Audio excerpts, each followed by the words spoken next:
Hello guys, स्वागत है आप सभी का। मैं सत्यम त्रिपाठी आपका स्वागत करता हूं। और आज का video the richest man in Babylon पे, और आने वाला वीडियो किस पे चाहिए, Virat Kohli, Cristiano Ronaldo, Robert Downey junior, किस पे चाहिए कमेंट सेक्शन में कमेंट करके बताना। आज का वीडियो कैसे एक गुलाम बेबीलोन का सबसे अमीर आदमी बन गया, उसके दिए हुए ऐसे टिप जो आपकी ज़िंदगी बदल देंगे। पुराने समय जब कागज़ नहीं चलता था तब मिट्टी के टैबलेट पे लोग लिखा करते थे। अल्गेमिस, जो कि एक बहुत ही अमीर व्यापारी था, उसने अरकद को मिट्टी के टैबलेट पर उसके बिजनेस रिकॉर्ड लिखने को कहा। अरकद ने नहीं लिखा। अल्गेमिस ने कहा, तुमने क्यों नहीं लिखा? अरकद ने कहा, मैं ये रात भर लिखूंगा, बस तुम मुझे अमीर बनने का रास्ता बता दो। और फिर अरकद ने रात भर लिखा। अगले दिन अल्गेमिस से जब उसकी मुलाकात हुई तो अल्गेमिस ने बताया कि अगर तुम्हें अमीर बनना है तो पहले अपनी कमाई का एटलीस्ट 10% सेव करो और उसे एक अच्छी जगह पे इन्वेस्ट करो, और फिर जो पैसा आए उसको री इन्वेस्ट करो, और ऐसे ही करते करते तुम अमीर बन जाओगे।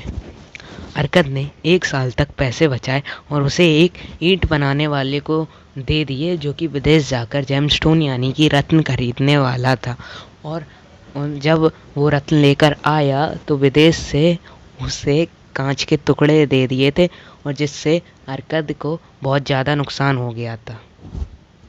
अरकद ने दोबारा पैसे बचाए और फिर 1 साल बाद उसने एक सील्ड बनाने वाले को कर्ज के रूप में दे दिए, और हर महीने उसे थोड़ी सी पैसिव इनकम आती थी, क्योंकि हर महीने सील्ड बनाने वाला उसे थोड़े से पैसे देता था अपने कर्ज को चुकाने के लिए।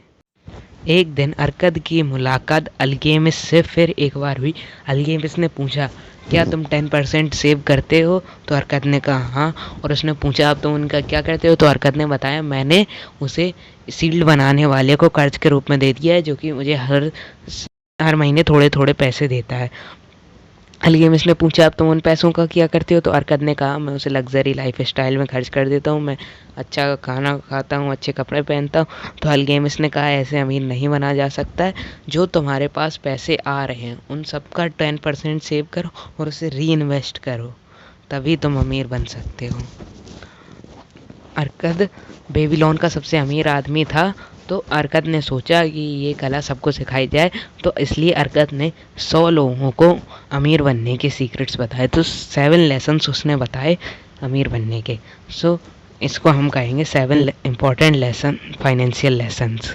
सो पहला लेसन है सेव एटलीस्ट 10%। अरकद ने अपने स्टूडेंट को सिखाया कि अपने इनकम का कम से कम 10% सेव करो। सेकंड क्लास में अरकद ने समझाया, अपने खर्चों पर काबू करें। अरकद ने कहा, उन्हीं चीज़ों को खरीदें जिसकी आपको सबसे ज़्यादा ज़रूरत हो। और ये बात एक फैक्ट है, ज़रूरत तो एक फ़कीर की भी पूरी हो जाती, और ख्वाहिश तो बड़े बड़े बादशाहों की भी पूरी नहीं होती। थर्ड लॉ ऑफ मनी, अरकद ने बताया कि आपने 10% सेव करना तो सीख लिया, लेकिन अब उन 10% को इन्वेस्ट करें, और जो पैसा आएगा उसको री इन्वेस्ट करें, और ये करते जाओ और अमीर बन जाओगे। फोर्थ लॉ है, अरकद ने बताया कि अपने पैसे को इन्वेस्ट करो, लेकिन इन्वेस्ट सही जगह पे करो। जैसे कि अरकद ने अपना पहला इन्वेस्टमेंट एक ईंट बनाने वाले को दे दिया था, इससे उसको लॉस हो गया था।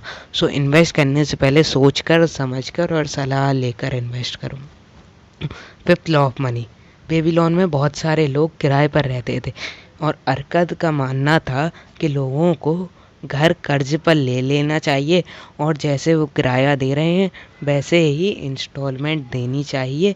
बेसिकली ये होम लोन की तरफ इशारा कर रहा है। सो सिक्स्थ लॉ है, हर इंसान के पास कुछ पैसे होते हैं जिसे वो अपने रिटायरमेंट के लिए प्लान करता है।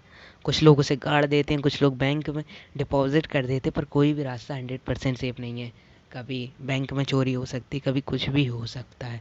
सो 100% सेफ मेथड यही है कि अपने पैसे को एक प्रॉपर्टी खरीद लें। इस बेसिकली ये रियल एस्टेट इन्वेस्टमेंट की तरफ इशारा कर रहा है, क्योंकि ये सेफ है। सेवन्थ लॉ है पैसे कमाने के लिए पैसे कमाने की इच्छा भी होनी चाहिए। फॉर एग्ज़ाम्पल, और ये इच्छा बढ़नी ही चाहिए। फॉर एग्ज़ाम्पल, अगर आपको $1 मिलियन कमाने हैं तो आपको $1 मिलियन कमाने की कोशिश करनी चाहिए, और जब तक आपको $1 मिलियन ना मिल जाए तब तक $1 मिलियन कमाने की कोशिश करनी चाहिए। और जब $1 मिलियन मिल जाए तो इसको बढ़ा देना चाहिए, जैसे कि फॉर एग्ज़ाम्पल $1.5 मिलियन या ऐसा कुछ। अरकद बेबीलोन का सबसे अमीर आदमी था और उसे देखना था कि उसका बेटा नोमाजिर फ्यूचर में उसके पैसे संभाल पाएगा या नहीं। तो उसने नोमाजिर से कहा, 10 साल के लिए तुम विदेश चले जाओ और मैं तुम्हें बहुत सारा सोना दे रहा हूँ, और मुझे इतना ही सोना वापस चाहिए जब तुम 10 साल के बाद आओ। नोमाजिर विदेश चला गया और उसने पहले अपने पैसे एक घोड़े पर इन्वेस्ट कर दिए जो कि हार गया था। एक रेस में एक घोड़े पर लगा दिए, और फिर कुछ समय के बाद अरकद के बेटे नोमासिर को ये एहसास हुआ कि उसने सारे पैसे गंवा दिए।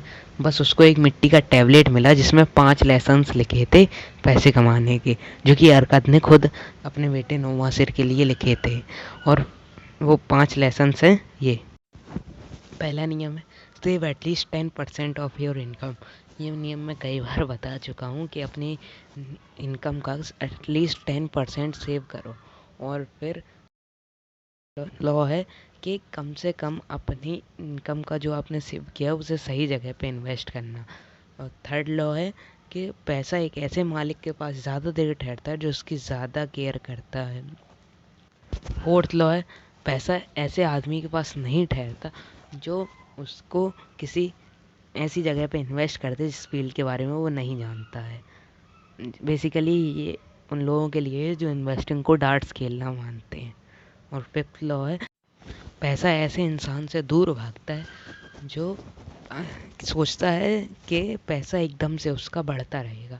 फॉर एग्ज़ाम्पल, कुछ लोग जो नए रिच होते हैं वो अपना पैसा ऐसे गंवाते हैं और उन्हें लगता है उनका पैसा आता रहेगा, और वो लोग धीरे धीरे बैंकरप्ट हो जाते हैं।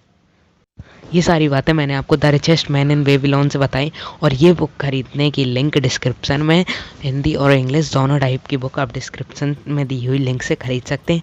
Thanks for giving your precious time.